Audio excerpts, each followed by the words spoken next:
Football is a violent game, played by gladiators on a frozen tundra. Welcome to the Red Zone Challenge Expert Picks, brought to you by Firestone Walker Brewing Company, featuring so-called experts Jeff Kingman. For the second week in a row, you're asking the question, should I really watch this Thursday night game? Jeremy West. I have never picked against the Seahawks. You did once, and it bit you in the ass. And Allie, the full-time Firestone Walker beer guy. Part-time degenerate gambler. This is one of those ones I'm like, do I really need to watch football on Thursday night, or should I stay good on my wife's list here? Who will experience 80 ounces in hell? Find out with this week's picks in the Red Zone Challenge, presented by Firestone Walker Brewing Company in Paso Robles. Oh, man! Give me a drink! I love how it's just assumed that it's going to be a 40. I love how you put that together and you don't know when it ends to come in.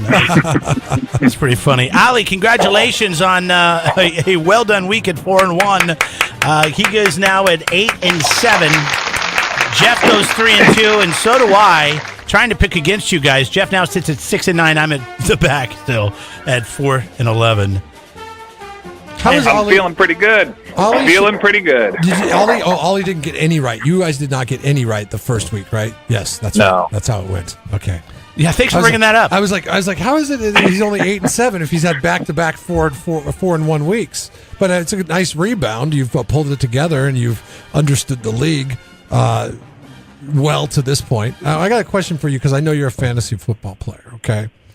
And we had this come up in our league this week, and that is the whole scenario in which it has become evident that two owners have formed an alliance, and they are trading out players with the intention of trading them back, and they're going on a week-by-need basis. So what happened in our league this week is Matthew Stafford is being traded to somebody who needs a quarterback for Frank Gore to somebody who was the Matthew Stafford owner who needs a running back for this week. But they've made it known that their intentions are to trade him back after the week. Now, this is well within the rules of the league, but how do you feel about people sharing a bench? That's shenanigans. You shouldn't be able to do that. You guys, do you have the league laws though that you can veto the trades? Yes. Really, if you were in that league, you would veto that trade. Oh, absolutely, especially if it's like if this is the third or fourth week that they're trying to do it here. No, it's not. It's not the third or fourth week, and it's been done once in the past 3 seasons. I think you're about to tell who's it's been done. It was done 3 seasons ago, 1 week. And this week he contacted me. He wants Matt Stafford. I have him on my bench. He wants to rekindle the relationship. He's sitting there drinking iced tea, and I need a running back. He's got Frank Gore. I'm not even asking for his best. Is Matt Forte? Le'Veon Bell. I don't want them. I'm going with Frank Gore this week. Gore's better than Forte. But are you going to try to trade him back after this week? Oh, yeah. I said I'm open to another trade next week if it helps you out. But no, you said that you were going to trade it back next week. Well, we haven't actually agreed on that, but yes, if he wanted to do that, I would do that. If he said, you know what, I gave him this guy last week, you helped me out, I need him back, I would give him back to him. Well, I think if the league's letting you get away with it, then I have no problem with it. But I think personally, I'd veto that trade if I saw you guys going back and forth with the same players and sharing a bench. Just 1 week. I would totally. No, yes. Ollie, listen, I get it. Like I told Jeff, I said, Jeff, listen, if you and I did this every stinking week and we were in first and second place, I would have a real problem with it if I was somebody else in the league. But we haven't done it this season, and he's in last place, I'm in second. But we're only 4 games into the season. But we've not done it, and we're not planning on doing it moving forward unless it works. We're not planning on doing it moving forward because that's going to raise a red flag and it's going to upset people. We're just going to do it this week. So I don't see what the problem is. There's nothing in the rules against it, and we're just going to trade, and then we're going to trade back. So is it gamesmanship or is it ethical liability, basically, in your opinion? shenanigans. It's shenanigans. Shenanigans. That's my opinion. Okay. But it's up to the league. I mean, the league has to speak here. You know, if you got a lot of complacent people in that league, then you deserve to get away with it. So but you don't form any alliances in your fantasy football leagues that you're in? Oh God, no! Every man for themselves. But do you guys do like the different divisions essentially? Then No, or is it all? I hate that. I can't stand. Straight up PPR Do you league. guys do divisions? No. We never do that. But I know a couple people who have those type of leagues where I could see why teaming up might actually like benefit you to do that. Because if you come in the top 3 in your division, then you're golden. Yeah. Right, exactly. No, and listen, the thought has crossed my mind before in the past, like if I look like I'm going to make the playoffs or I need a little punch to get into the playoffs come week 10 or 11 to offer up winnings as Oh, that is super shady. At least what I'm doing is legal.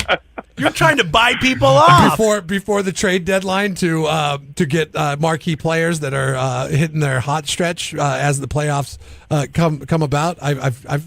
I've definitely gone down that road before. I'll tell you what though. I'm one of those people that believes in fantasy karma. So I think if somebody knows they're getting away with something, it always seems to bite them in the ass at the end of the season, whether it's in the playoffs or the championship game. So I'm kind of for allowing anybody to do anything as long as the league doesn't veto it. But yeah, it's kind of up to everybody to use their own like moral scruples and decide what they think is fair or not fair. If they basically go through with this trade and Frank Gore goes out and busts his leg and Matthew Stafford his throwing arm gets broken off at the shoulder, then you guys had it coming. Oh God! If they only knew that we were like operating their voodoo dolls here. Holy cow! All right, let's get into the picks, shall we? I'm done talking about my ethics in fantasy football. Hey, can I say one thing about fantasy, or just one thing about football right now in general? Sure. Yeah. I felt terrible for your guys' boy Chris Carson here, man. Well, that's why Jeremy. That's why I'm in this position. That's why Jeremy's having to slum to get Frank Gore.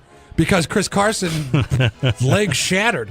Jeff had Chris Carson. He dropped him, and he was picked up by another player in our league who is a Green Bay Packers fan. I happen to have Martellus Bennett sitting on the bench. The morning that he got Chris Carson, I offered him the trade. He took it, Martellus Bennett for Chris Carson. I started him, and he broke his damn leg in the first game. See, this is the karma already catching up with him. It's just Seahawks are plagued. Not only was it your fantasy team, but your real life team got decimated by your choices in fantasy football. There is some sort of negative dark cloud that rolls over CenturyLink Field and the backs in Seattle because Thomas Rawls had happened to him. C.J. Prosise had happened to him. Marshawn Lynch has dealt with his injuries while he was there, and now Chris Carson. Ali, I text Jeremy during the first half of that game on Sunday night, and I said, you'd think with like 7 running backs, you could maybe get rid of one of those running backs and throw some of that salary towards the offensive line. Then that happened to Chris Carson, and I sent him another text. I said, I guess I know now why we have 7 running backs. Well, then they who was the last guy, like McKeezy or something they brought in? Oh yeah. It's like who that, and then the announcers made it sound like he was playing college ball the week before or something, and they picked him out of the college league. No, totally. I mean, I think that was his first second on the field in an NFL game. I mean, and the guy takes off for the end zone. Looked pretty quick. He looked really quick. Like in fact, I think that if I was Pete Carroll, which I'm no Pete Carroll, which is established by my record here in the Red Zone Challenge and in fantasy football. But if I was Pete Carroll, man, I would roll with that hot hand and J.D. McKissick, and because that guy scored 2 touchdowns on his 2 touches. You pick him up? No, nobody did. I thought about it, but it's like, how many Seahawks can you have on your roster? I know. I already have a tight end, 3 running backs. I'm actually checking my league right now to see if I picked him up. Yeah, he might be the real deal. It might be something that maybe if you can drop somebody Or to the put him on stash. your especially it seems like the attrition that happens in that backfield. All right, so you did well last week, 4-1, Ollie. Jeff at 3-2. I went 3-2 as well. My strategy to pick against you guys didn't fully go too well, but at least I was in the positive for the first week. Let's get to this week's games. We start off with we're obviously not going to talk about what's happening tomorrow night as the Patriots and the Bucks. Is that game in Tampa Bay or is it? It's in Tampa. Yeah. It's in Tampa, yeah. That's gonna be a barn burner. Yeah, right. That's the highest over/under on the board this week. But is everybody picking the Patriots just out of curiosity? Yeah, they are. So a lot of people like are picking the Bucks. Yeah. A lot of people. I don't know about that. The thing is, the Bucks are going to have to keep up with them on scoring, and those guys are going to score a lot of points. And I have a feeling, that team's going to throw a couple interceptions again because Jameis Winston loves to throw interceptions. So. All right, well, you did the best, so you get to go first, Ollie. Cleveland, a 1-point favorite, hosting the Jets. Let's start with the best game of the week on the entire slate, right? Have you guys been watching much Cleveland ball? No, not at all. Or Jets ball, for that matter. I'm with you guys on that. I'm not betting on Cleveland all year here, so I'm going to take the Jets. I think the Jets, did they win last week, or did they almost win last week? They won. They beat the Jacksonville Jaguars. That's right. In overtime in the Meadowlands. And I think they are surprising people. I mean, this was supposed to be, everybody saw this week 4 matchup on the schedule and laughed at the beginning of the season. But now that the Jets have experienced some success, they beat the Dolphins and they beat the Jaguars. Cleveland still has yet to beat anybody, and I'm gonna say that I think maybe the Jets might be just a better coached team at this point, or it might have a little bit better weapons. And this is a revenge game for Josh McCown. Okay, I think Josh McCown wants to go back to Cleveland and do well in front of his former team. So, we're talking Josh McCown here, so it's not like it's going to be great, but I think the Jets pull this one off. This is tough. I mean, you guys are both going Jets. Vegas is picking Cleveland on this one, Jeremy. I know they are, but they're 0-4. What was that darling of the fantasy football that you were talking about the other day? Was it their running back? Or was it a receiver from Duke Johnson? From Duke Johnson. From the Browns? Duke Johnson. All right, I'm going. This could be the nail in the coffin. On, do it. I'm going to the Jets. I'm going with the Jets. I almost got you. All right. Next up, we got Indy, a 1.5-point favorite at home against the San Francisco 49ers. The aforementioned Frank Gore in a revenge game against his former team, the San Francisco 49ers. Ali, who do you like in this one? Well, my brother reminded me this morning that they are retiring Peyton Manning's jersey this week in Indy, and for whatever that means. I'm taking Indy after watching the 49ers last week lose that game in horrific fashion. I think Indy pulls the win out here with the retirement of the jersey.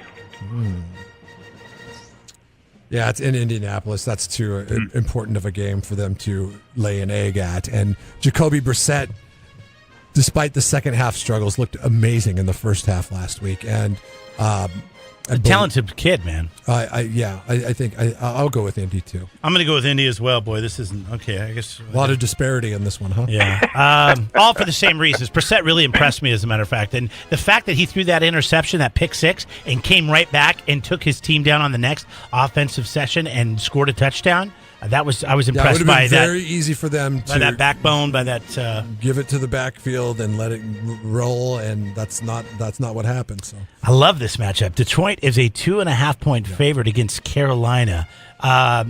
Where is this one at? Is this one in Detroit? This is in Detroit, yeah. This one is in Detroit in a 2.5-point favorite. This is the game where Matthew Stafford will get his throwing arm ripped from his torso. Remember, Carolina was able to hold on to that win last week against the Patriots and knock them out of the top 10 in the NFL standings. Who do you like in this one, Ollie?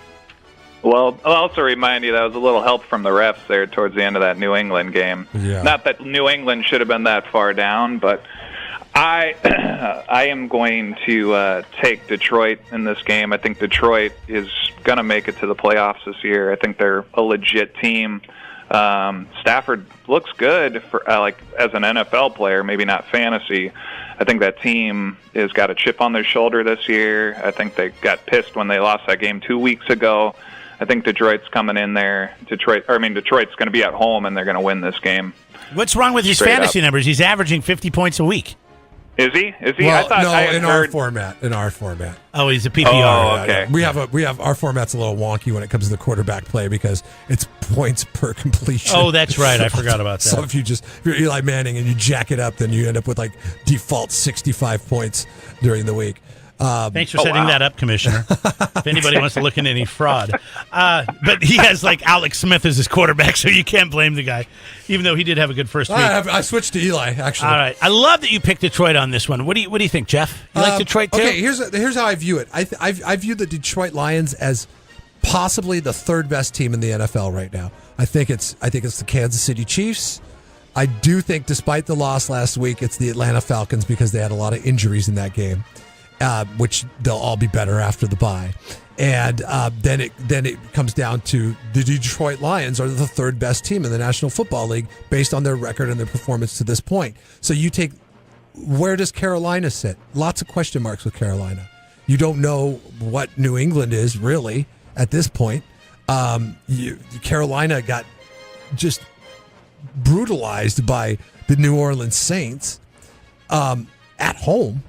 And back-to-back weeks on the road, I just don't see Carolina being able to do it against the third best team in the NFL at home. So I got to go with Detroit.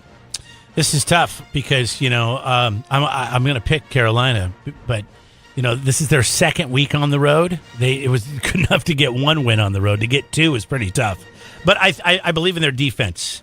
And I need to go opposite of you guys. So I'll take Carolina to try to get my point. You won't have Stafford on your roster. Yeah. Now my question for you is if Stafford goes down with season-ending injury. Nope. You're keeping Frank Gore? Oh no! You have to honor the deal. I'm only as good as my word. Okay. I'm only as good as my word. Oh, you have to honor the deal too.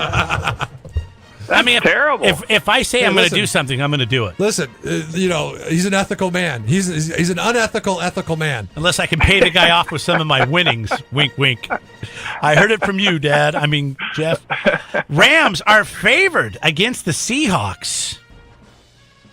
1.5 at the Coliseum. Back on the road. The Seahawks typically in the past, they haven't played the Rams all that well. Neither at the Coliseum or at home. And now the Rams are a 1.5 point favorite. We've talking about the game earlier. We know their backfield, but I honestly think, just a quick side note, that this is the best thing that could happen to the Seattle Seahawks offense is losing some of the faith that they have in that running game, because I think it's what slows them down, and I think Russell's better when he's throwing the ball. But Ollie, who do you like in this one? Seahawks on the road, 1.5 point dogs. Well, from the last couple of years watching the Seahawks here, I know that the Rams are not scared of the Seahawks at all. And for some reason, they always seem to play their best games against the Seahawks. I'm taking the Rams. I think this year is different too. New coaching staff. Offensively, they look great. Fantasy-wise, they look great. If you have Todd Gurley right now, you're stoked. I think the Seahawks come in here and they get another loss. I think Richard Sherman loses his shit on the sidelines there, goes Clubber Lang on everybody. And I know you guys are going to take the Seahawks, so that's what I'm counting on. Well, this is where I'm going to make it easy for Jeremy on this one to go against the grain and be the lone wolf this week, because I believe the balanced offensive tack of the Rams, coupled with their defense and lack of confidence in Seattle's best offense, Kiss and of death, brother. that is their running game. I'm just picking games here, okay? Trust me, when it comes down to it, this is one game, and Sunday afternoon, now the Seahawks are guaguaranteed to win. I will be rooting for. I'll let you change your pick, Ollie. If you pick the freaking Rams, is the Seattle Seahawks, but I'm going with the Los Angeles Rams to win this game this week. Who have the Rams beaten? The Indianapolis Colts. Dallas. The Seahawks have just annihilated the San Francisco 49ers. And Dallas in Dallas. Are you kidding me? Dallas in Dallas is a quality win. They lost to the Redskins? Now they come home after a Dallas win. And one decent win out of Dallas, which I think Dallas is overhyped just like they are every year. Redskins look amazing You're a this sucker. year. I've got the Seahawks. That's your My best You should be doing the Coco Beware dance around the studio right now. That's my lone hawk right there. Sick and dying sounding as it is. This next game's got to be the game of the week in the NFL, in my opinion. KC, 1-point favorite at Houston. Ollie. This one I kind of went back and forth on, and again, coin flip. My buddy Dustin here he's a big KC fan, so he's going to hate me for this pick. I'm taking Houston. They're volatile right now. That quarterback looks pretty damn good. Don't get me wrong, KC is probably the best team in the league right now, but I like the momentum on Houston, but I would not be surprised if KC wins this game. I'm still taking Houston. This is where I'm going to go against you on this one. And the only reason why is because KC, I thought they were down. I thought they were beaten on Monday night. And it's strange, but this year they're going to be one of those teams that just finds a way to win games. And I think KC's defense is good enough to where they can rattle Deshaun Watson and the rookie that is Deshaun Watson the way that the Jaguars defense did in week 1 of the National Football League tilt. And I think Kansas City marches on to stay undefeated. I agree with everything Jeff said. I'm not going to be able to say it better, so I'm just going to say KC for the win! Kansas City! All right, there we go. The picks are locked and loaded. All right, so we agree on Cleveland and the Jets beating Cleveland. We agree that Indianapolis will beat the Niners. You guys have Detroit. I have Carolina. I hate Cam Newton. Why did I almost call him Cam Chancellor? Don't say you hate Cam Chancellor. No, I love Cam Chancellor. I'm not a fan of Cam Newton. I'd never go against my Seahawks. God, this will be an interesting. This is a good week for me. If I can go 5-0, I do go up. Watch out, boys. Watch out.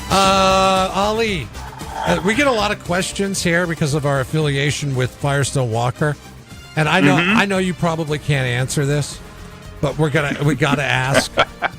It's just a podcast. Special release. I like it already. Special release date for your holiday release. Any idea? Can you tell? Can you leak? Or is that something that is... Which one are you talking about? Are you talking about the anniversary? Are you talking about the Black Friday beer? Yeah, I'm basically talking about the Black Friday. Is that going to be on Black Friday? That is going to be on Black Friday. How do you position yourself to get that? Boy, that's a great question. I think you got to show up to the brewery store here on Black Friday to get a bottle of it, and it's a really small run. We're only doing, I think we're doing 300 cases this year of it. And I'm going to go ahead and leak this out too. It is the beer we're making this year is going to be a beer version of a Dark and Stormy. So it's going to have a little bit of ginger. It's going to have a little bit of lime peel. It's going to be pretty delicious, and the base beer that's going into that is aged in rum barrels. So that beer is... Look, they're cheering. They're cheering in the background. And we're talking Black Friday on October the 4th, and they're cheering. Yeah, we're really excited about this one. We brought in we have a new guy here. His name is Eric Ponce. He's our barrel manager. He came from Goose Island, so he's come up with quite a few cool ideas this year, and that is definitely one of them. So like last year, when the Black Friday beer, how early were people showing up? That is a great question. I'm never here, so I don't know, but I'm pretty sure that they're showing up pretty damn early in the morning to get that beer. So it's exciting. It is exciting. Any campers? Do you get anybody showing up like at midnight? No campers. That would be funny. The anniversary party, when we have that, there's a line like around the block of people showing up for that thing to get their beer. But yeah, it's pretty crazy. And when's the anniversary party taking place? That I want to say is November. Hold on, let me grab my calendar. I believe it's November 4th, but let me double check that really quick. A month from today. Yes. I'm really hoping that one of these days, Ollie, we can get you out of that brewery and down the hill, and maybe bring some of these beers, and we could drink and talk about them. And so we don't have to stand in line for them on Black Friday. Yes. I mean, for God's sakes, we have a connection, right? You got Paul? Absolutely. All right. No, the plan is sometime this season I'm coming out to hang out with you guys, and I'll bring a bunch of those beers for you. Oh, that'd be fun. You got. Hey, can I say one more rant here before I let this phone call go? I want to say I feel sorry for the Chargers fans, if there's any left. I've never seen a owner ruin an NFL franchise like this guy has. I mean, literally, he holds his fan base hostage to get a stadium. They don't pay the ransom here. He moves to the one place that he knows every San Diego person's going to hate, moving up to L.A. He could have gone anywhere else in the country. He probably would have kept some of that fan base. Now he's in the smallest stadium. He can't sell out those seats, and then on top of it, it's $100 for parking. Yeah. So 3/4 of the fan base is all other transplants in the area. The guy literally has ruined that franchise, and they can't win a game to save their life. I heard a stat on Fox this morning, Fox News, Sports News, that 70% of the tickets that were sold last weekend went to Philadelphia Eagles fans. 70. That's insane. I feel sorry for any Chargers fans out there, if there's any left. So I just wanted to put that out there, and I won't be picking the Chargers anytime soon. And the thing that stinks for Chargers Nation is they were offered a 100-year lease for Qualcomm Stadium for $1 per year. They could have done anything they wanted to with their own money with this stadium that was essentially given to them for a lifetime. For the next 100. Let's face it. Yeah, a lifetime, a generation. Football's not going to be around 100 years from now. Okay, and they would have been able to have this stadium for $100 for the next century to do as they seem fit, and they're like, no, we're going to go play in a soccer field up in Carson. Seriously. Stupid. We can't sell more than 30% so I don't blame of the tickets. Any San Diego native that was a fan of the Chargers prior to the move for not being a fan of the team after the fact. And they get what they deserve for selling 8,000 seats to fans each and every game. I agree. That's all I got, guys. All right, Ollie. I just had to get that off my chest. That sounds good. Firestone, Walker, thank you so much. Tap room's open 7 days a week, right? Yes. All right, buddy. Yes, Take care. it is. We'll catch up with you next week. Sounds good. Good luck, guys.